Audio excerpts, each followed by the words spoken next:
It was one of those evenings when everything seemed to go wrong from the start. Destiny had been on her feet for nearly 16 hours straight at Mercy General Hospital, taking care of patients who needed her more than she needed sleep. Her back ached, her feet were screaming inside her worn-out sneakers, and all she wanted was to get home to her little girl. As she clocked out at exactly 11:47 p.m., Destiny grabbed her faded purple purse and rushed toward the hospital exit. The last bus to her neighborhood left at midnight, and missing it meant either walking 3 miles home or spending money she didn't have on a taxi. Being a single mom working as a nursing assistant didn't leave much room for extra expenses. The word autumn air hit her face as she stepped outside, and she pulled her thin jacket tighter around her shoulders. She had been meaning to buy a warmer coat, but her daughter needed new shoes for school, and that came first. It always came first.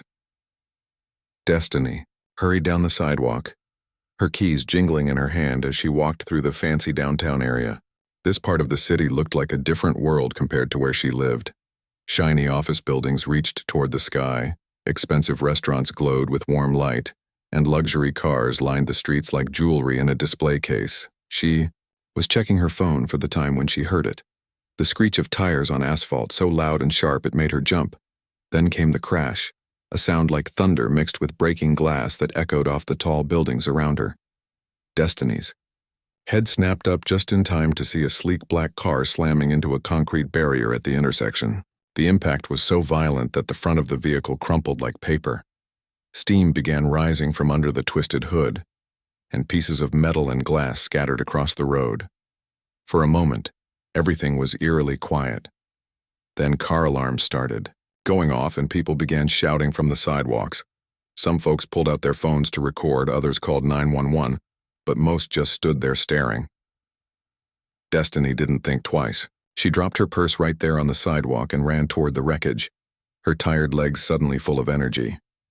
Her nursing training kicked in before her fear could stop her. The driver's side of the car was badly damaged, but the door was still intact. Destiny could see a man slumped over the steering wheel, completely still. Blood was trickling down his forehead, and his expensive suit was torn at the shoulder. "Sir, sir, can you hear me?" She called out, carefully trying to open the door. It was stuck at first, but she managed to pull it open with a sharp tug. The man was unconscious, his breathing shallow and uneven. Destiny quickly felt for his pulse. At his wrist, the way she had been trained. It was there, but weak. She could smell gasoline in the air, which made her heart race, but she couldn't leave him like this. Very carefully, she reached in to check if he was bleeding anywhere else. His legs seemed okay, and his chest was rising and falling. But head injuries were tricky. She knew better than to move him too much, but she also knew he needed help fast. "Someone call 911, she shouted over her shoulder, though she could already hear sirens in the distance. Good. Someone had already called. The man's eyelids fluttered, and for a second he seemed to wake up. His eyes were confused, trying to focus on her face. "It's okay. You're going to be fine," Destiny said softly, the same tone she used with scared patients at the hospital. "Help is coming. Just try to stay still, okay?" What happened?" he whispered, his voice barely audible. "You were in an accident, but you're safe now. The ambulance is almost here. Can you tell me your name?" But before he could answer, his eyes closed again and his head fell back. Destiny's heart jumped, but she could still feel his pulse. He was alive, just unconscious again. The paramedics arrived like a wave of organized chaos. 2 EMTs jumped out of the ambulance with their equipment, and Destiny quickly stepped back to give them room. "I'm a nursing assistant at Mercy General," she told them. "He's been unconscious for about 5 minutes, pulse is weak but steady. Possible head trauma. I didn't move him except to check his airway." The lead paramedic nodded approvingly. "Good. Call. We'll take it from here, but would you mind riding with us? You seem to know what you're doing, and we might need an extra pair of hands." Destiny looked back at her purse sitting on the sidewalk. A kind stranger had picked it up and was holding it for her. She grabbed it and climbed into the ambulance without hesitation. During the ride to the hospital, she helped the EMTs monitor the man's vital signs and kept talking to him, even though he couldn't respond. Sometimes hearing a familiar voice could help people fight their way back to consciousness. "You're doing great," she told him as the ambulance raced through the empty streets. "We're almost at the hospital. The doctors there are really good. You're going to be okay." It wasn't until they reached the emergency room that things got interesting. As the medical team wheeled the man into a trauma room, Destiny heard one of the nurses gasp. "Oh my goodness, that's Vincent Sterling," the nurse whispered to her colleague. "The tech guy who just made all that money when his company went public." Destiny had never heard the name before, but from the way everyone started acting, she could tell this wasn't just any patient. Hospital administrators appeared out of nowhere, extra security guards showed up, and someone was already on the phone with what sounded like a lawyer. But all of that felt far away to Destiny. She was just glad the man was getting the help he needed. That's what mattered. She was washing her hands in the hallway when Dr. Rodriguez, the head of emergency medicine, approached her. "The paramedics told me what you did out there," he said. "That was some quick thinking. Your positioning probably prevented a lot more serious injury." Destiny smiled tiredly. "I just did what anyone would do." "No." Dr. Rodriguez shook his head. "Not everyone would have run toward a car accident. Not everyone would have known how to help properly. You saved that man's life tonight." As Destiny finally made her way to the parking lot, she realized she had missed the last bus hours ago. Her phone showed 3 missed calls from her babysitter, Mrs. Chen, who was probably worried sick. She would have to call a taxi after all, and figure out how to pay for it later. But as she stood there in the cool night air, looking back at the hospital where she had worked so many long shifts, she felt something she hadn't felt in a long time. Pride. Real, deep pride in who she was and what she could do when it mattered most. She had no idea that this one act of kindness would change everything. She couldn't know that the man whose life she saved would soon return the favor in ways she never could have imagined. All she knew was that she had helped someone who needed help, and that felt right. Tomorrow would bring new challenges, new bills to pay, new worries about making ends meet. But tonight, she had made a difference. And sometimes that's enough to carry you through whatever comes next. Destiny woke up the next morning feeling like she had been hit by a truck. Her body ached from the stress of the night before, and she had only gotten about 3 hours of sleep. But she still dragged herself out of bed, made breakfast for her 8-year-old daughter Luna, and got ready for another day at the hospital. Luna was chattering excitedly about a school project while eating her cereal, completely unaware of the drama her mom had been through. Destiny smiled and nodded, trying to focus on her daughter's words, but her mind kept drifting back to the accident and the injured man. "Mom, you're not listening," Luna said, poking at her soggy cereal with a spoon. "Sorry, baby. I'm just tired. Tell me again about your project." Luna launched into another explanation about her science fair presentation on butterflies, and Destiny forced herself to pay attention. This was what mattered. Her daughter's happiness, her education, their little life together. Everything else was just background noise. After dropping Luna off at school, Destiny headed to Mercy General Hospital for her regular shift. She walked through the same entrance she had rushed out of the night before, past the spot where she had dropped her purse to run toward the accident. The morning felt normal at first. She clocked in, got her assignment of patients, and started making her rounds. But about an hour into her shift, she noticed something strange. Other staff members were looking at her differently. Some were whispering when she walked by. Others were giving her weird stares. "Hey girl, you're famous," said Rita, one of the other nursing assistants, holding up her phone. "Look at this." On the screen was a news article with a big photo of Destiny kneeling next to the crashed car, her hands on the injured man. The headline read, "Local hospital worker saves tech billionaire's life in downtown crash." Destiny's stomach dropped. "Oh no, how did they get this picture?" "Someone recorded the whole thing and sold it to the news," Rita explained. "It's all over social media too. People are calling you a hero." But Destiny didn't feel like a hero. She felt worried. The hospital had strict rules about employees appearing in the media, even accidentally. She remembered signing papers about it when she first got hired 12 years ago. Her worry turned to panic when she saw Mrs. Patterson, the head supervisor, walking toward her with a serious expression on her face. Mrs. Patterson was known for being tough but fair. If she looked this stern, something was very wrong. "Destiny, I need to see you in my office right now." The walk to the supervisor's office felt like walking to the electric chair. Other employees stopped their conversations to watch as they passed by. Destiny could feel her heart pounding in her chest. Mrs. Patterson's office was small and cramped, with motivational posters on the walls that suddenly seemed mocking. "Excellence is not a skill, it's an attitude," read one. "Teamwork makes the dream work," said another. "Sit down," Mrs. Patterson said, closing the door behind them. On the desk was a copy of the newspaper with Destiny's picture on the front page, along with what looked like official hospital documents. "I'm going to cut right to the chase, Mrs. Patterson began, her voice cold and professional. "The hospital administration is very unhappy about this situation. Ma'am, I can explain. I was off duty when this happened.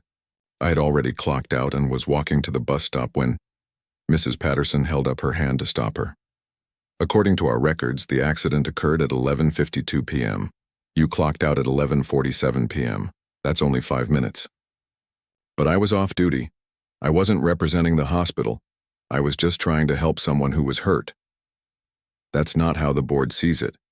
They believe you were still in your work clothes, still close to hospital property, and your actions brought unwanted media attention to this facility." Destiny felt like the room was spinning. "Unwanted attention? I saved someone's life." "That may be true, but you also violated hospital policy regarding media exposure and public representation. The board feels that your actions were reckless and attention-seeking."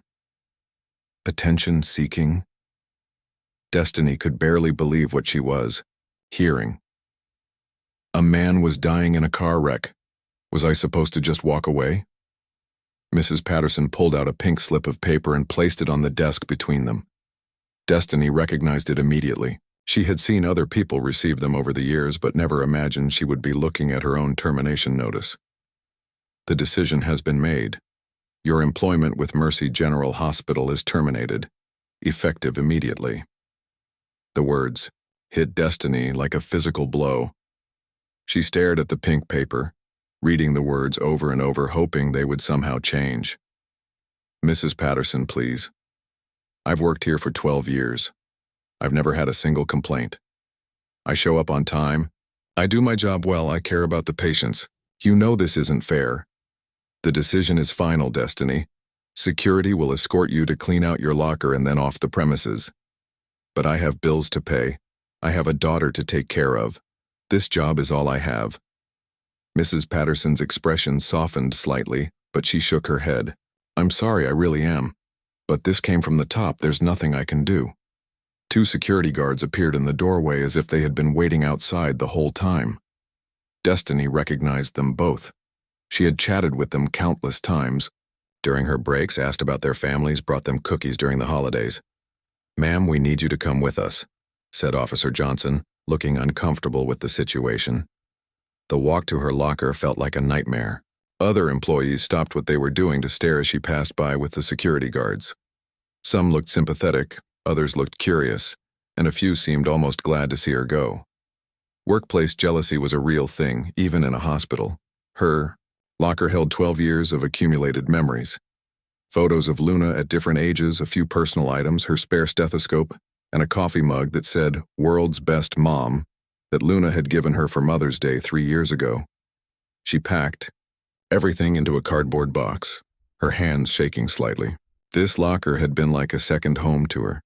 She had changed clothes here before, and after thousands of shifts, stored her lunch, kept her personal items safe while she worked. "I'm going to need your badge and keys," Officer Johnson said quietly, looking ashamed to have to ask. Destiny unclipped her hospital ID badge and pulled her keys off her keychain. Handing them over felt like giving up pieces of herself. The walk to the parking lot was the longest of her life. She could feel eyes watching her from the hospital windows.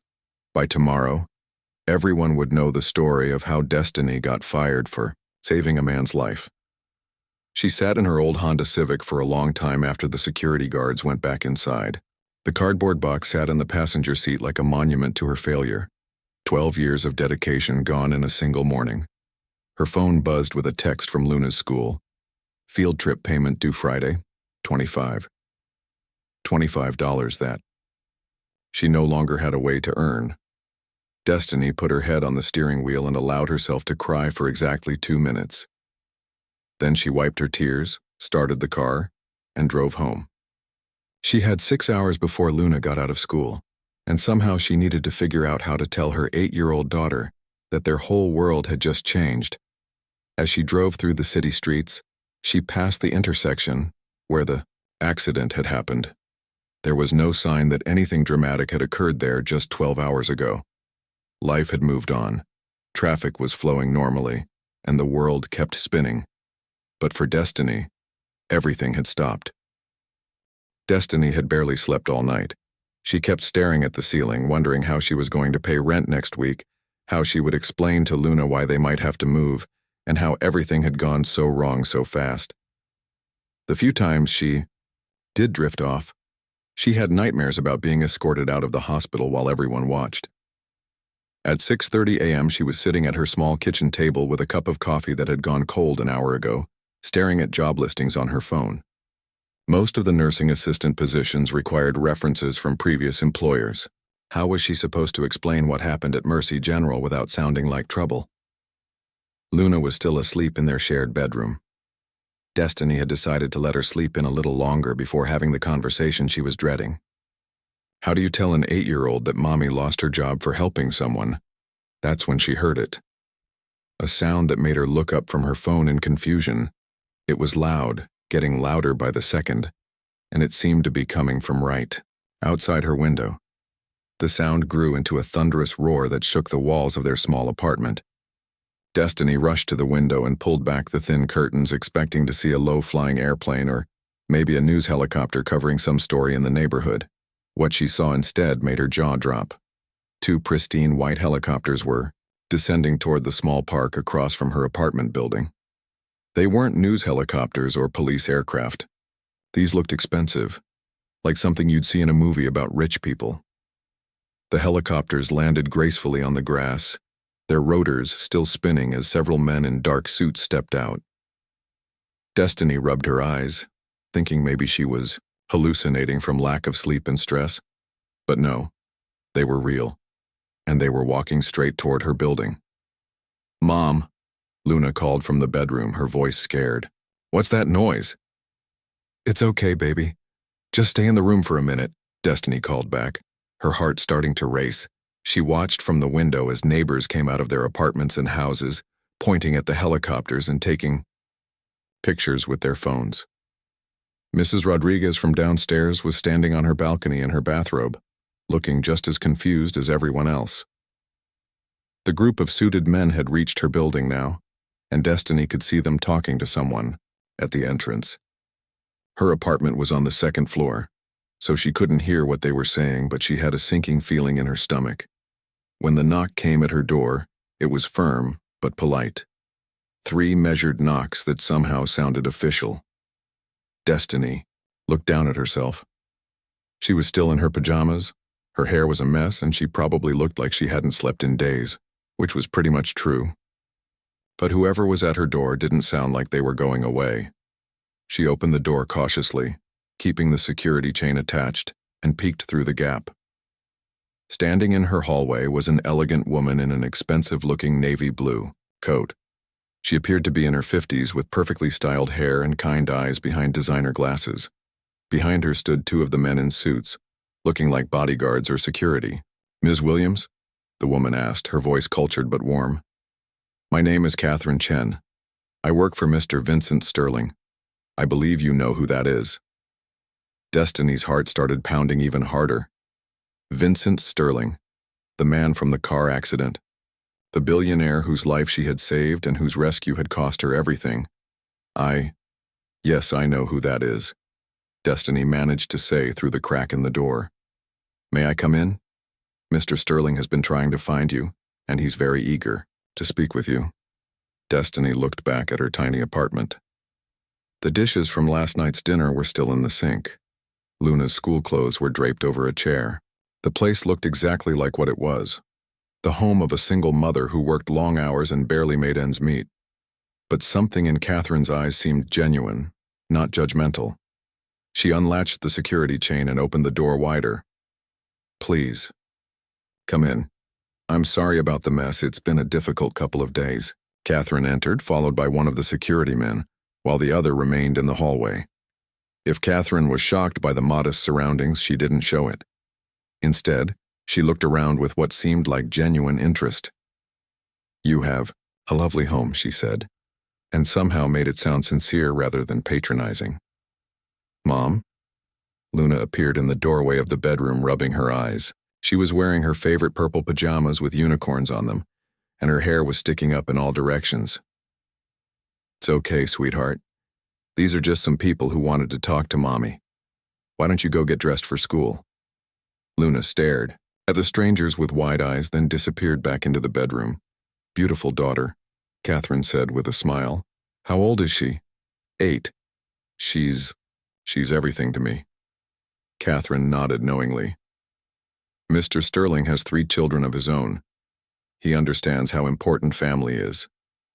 They sat down at Destiny's small kitchen table, the same one where she had been job hunting just minutes earlier. Catherine folded her hands and looked directly at Destiny.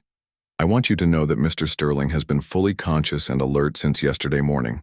The doctors say he's going to make a complete recovery, thanks to your quick actions at the accident scene." Destiny felt a wave of relief. "That's wonderful. I'm so glad he's okay." "He's more than okay, but he's also extremely upset about what happened to you. When he learned that you lost your job because of helping him." Catherine shook her head. "He was furious. Not at you, of course, but at the hospital." "It wasn't his fault," Destiny said quickly. "I don't blame him for what happened." "That's very gracious of you, but Mr. Sterling doesn't see it that way. He feels responsible, and he wants to make things right." Destiny looked around her apartment, thinking about the unpaid bills, the rent that was due, Luna's school expenses. "I appreciate that, but I don't need charity. I just need a job. I'm a good worker. I just need someone to give me a chance." Catherine smiled. "That's exactly what he hoped you would say.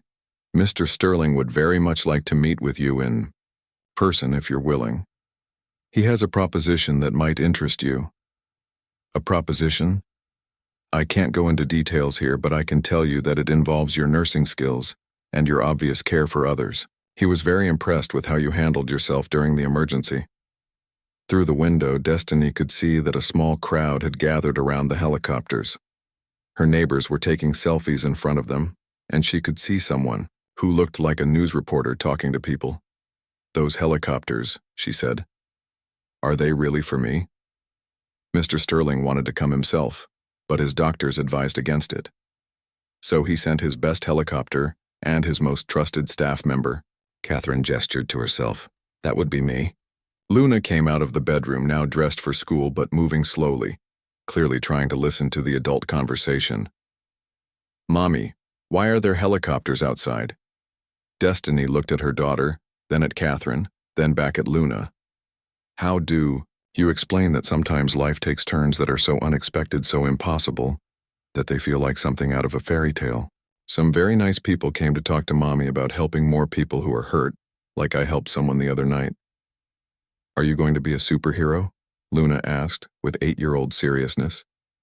Catherine laughed, a warm sound that filled the small apartment. "That's not far from the truth, actually." She turned back to Destiny. "The helicopters are waiting, and Mr. Sterling is very eager to meet you. Would you be willing to come with us today?"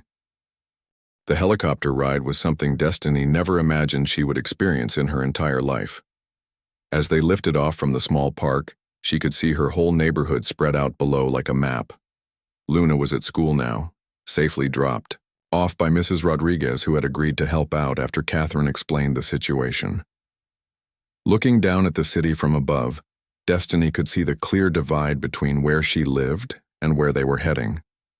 Her neighborhood had small houses packed close together, corner stores with iron bars on the windows, and streets that needed repaving. But as they flew toward the coast, the houses got bigger, the yards got greener, and everything looked like it belonged in a magazine. Catherine sat across from her in the helicopter, speaking into a headset to communicate over the noise of the rotors. Mr. Sterling's estate is about 20 minutes from the city. He bought the property 10 years ago and had the house built from scratch. Estate? Destiny had to shout to be heard. Like in the movies? Catherine smiled and nodded. Something like that. As they approached their destination, Destiny's eyes grew wide. She had seen big houses on television and in movies, but seeing one in real life was completely different. The mansion looked like it could hold 50 families comfortably. It sat on what looked like hundreds of acres of perfectly manicured lawns, with gardens that probably cost more to maintain than Destiny made in a year. There was a private landing pad where the helicopter touched down smoothly. As they climbed out, Destiny could smell the ocean air and hear waves crashing somewhere beyond the gardens. She had never been this close to the ocean before, even though she had lived in the same city her whole life. A man was waiting for them at the front entrance of the house. Even with bandages on his head and his arm in a sling, Vincent Sterling looked exactly like what Destiny imagined a billionaire would look like. He was tall, probably in his early 40s, with kind eyes and an expensive-looking casual outfit that probably cost more than her monthly rent. But what surprised her most was how nervous he seemed. Here was one of the richest men in the country, standing in front of his mansion that looked like a palace, and he appeared genuinely anxious about meeting her. "Ms. Williams," he said, walking toward them with his good arm extended for a handshake. "I can't tell you how grateful I am that you agreed to come." His handshake was firm but not aggressive, and his smile seemed completely genuine. "Please, call me Destiny." Destiny. That's a beautiful name, and very fitting, considering how our paths crossed. He gestured toward the house. "Would you like to come inside? We have a lot to talk about." The inside of the house was even more impressive than the outside. The ceilings were so high that Destiny had to crane her neck to see them. There were paintings on the walls that looked like they belonged in museums, and furniture that was clearly antique and expensive. But Vincent led her to a smaller room that felt more comfortable. It had big windows overlooking the ocean, comfortable chairs, and family photos on the side tables. It felt more like a regular family room, despite being bigger than Destiny's entire apartment. "Can I get you anything? Coffee, tea, water?" Vincent asked as they sat down. "Water would be nice, thank you." He poured water from a crystal pitcher into matching glasses. Even the water glasses were probably worth more than Destiny's weekly grocery budget. "I want to start by apologizing," Vincent said, settling into his chair carefully because of his injuries. "What happened to you at the hospital is completely unacceptable. You saved my life and you were punished for it. That's not just wrong, it's heartbreaking." Destiny shifted uncomfortably in her chair. "You don't need to apologize, you didn't do anything wrong. Maybe not directly, but I feel responsible. If I hadn't been driving through that intersection at that exact moment, if I hadn't crashed my car, none of this would have happened to you. But then you might have died," Destiny said simply. "I'd rather lose my job than let someone die when I could help them." Vincent stared at her for a long moment, and she could see something change in his expression. "That right there is exactly why I wanted to meet you. Most people would be angry, would blame me, would want something from me. But you're genuinely glad I'm alive, even though helping me cost you everything." "Of course I'm glad you're alive. You have a family who loves you, people who depend on you. One person's job isn't worth more than someone's life."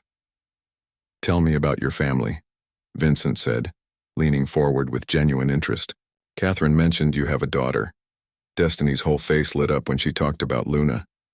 "She's 8 years old, and she's the smartest, funniest kid you've ever met. She wants to be a scientist when she grows up.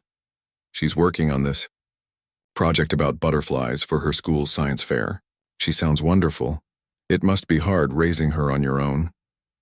"It is, but she's worth it. Everything I do is for her. I want her to have opportunities I never had, you know? I want her to go to college, to see the world, to never have to worry about whether we can afford groceries this week." Vincent nodded thoughtfully. "What about you? What did you want to be when you were Luna's age?" Destiny laughed, but it wasn't a happy sound. "I wanted to be a nurse. A real nurse, not just an assistant. I wanted to help people, make them feel better when they were scared and hurt. What stopped you? Life, Destiny said with a shrug. I got pregnant with Luna when I was 25. Her father left when he found out. I had to work to support us, and nursing school was expensive and took too much time. I became a nursing assistant instead because I could get certified faster and start working sooner. Do you still want to be a nurse? The question caught Destiny off guard. I mean, I'm 34 now. I have bills to pay, a daughter to raise. Dreams like that are for younger people with more options. What if I told you that age doesn't matter, and what if money wasn't an issue? Destiny looked at him suspiciously. What do you mean? Vincent leaned back in his chair, wincing slightly from his injuries. I've spent the last 2 days thinking about what happened. Not just the accident, but everything that came after. A hospital fired one of their best employees for saving a life. That tells me something is very wrong with our healthcare system. It's not your problem to fix. Maybe not, but it's become my mission. I want to do something meaningful with my wealth, something that actually helps people, and meeting you has given me an idea. Destiny waited, not sure what to expect. I want to start a foundation that provides free healthcare to people who can't afford it. But more than that, I want to create programs that help people like you achieve their dreams of helping others. Scholarships for nursing school, training programs, support for single parents who want to work in healthcare. That sounds amazing, but I still don't understand what this has to do with me. Vincent smiled. I want you to run it. I want you to go to nursing school, get your degree, and then help me build something that will change lives. I want you to be the face of this foundation, because you represent everything it should stand for. Destiny stared at him in shock. You want me to what? I want to give you a full scholarship to the best nursing program in the state. I want to pay you a salary while you're in school so you can support Luna. And when you graduate, I want you to help me create the kind of healthcare system where what happened to you never happens to anyone else. The room was quiet except for the sound of waves crashing outside. Destiny felt like she was dreaming, like this couldn't possibly be real. I don't understand. You don't even know me. I know enough. I know you risked your safety to help a stranger. I know you lost your job and didn't ask for anything in return. I know you're raising a daughter on your own and doing an amazing job. That tells me everything I need to know about your character. Destiny felt tears starting to form in her eyes. Why would you do this for me? Vincent's expression grew serious. Because 2 nights ago you gave me my life back. Now I want to give you yours.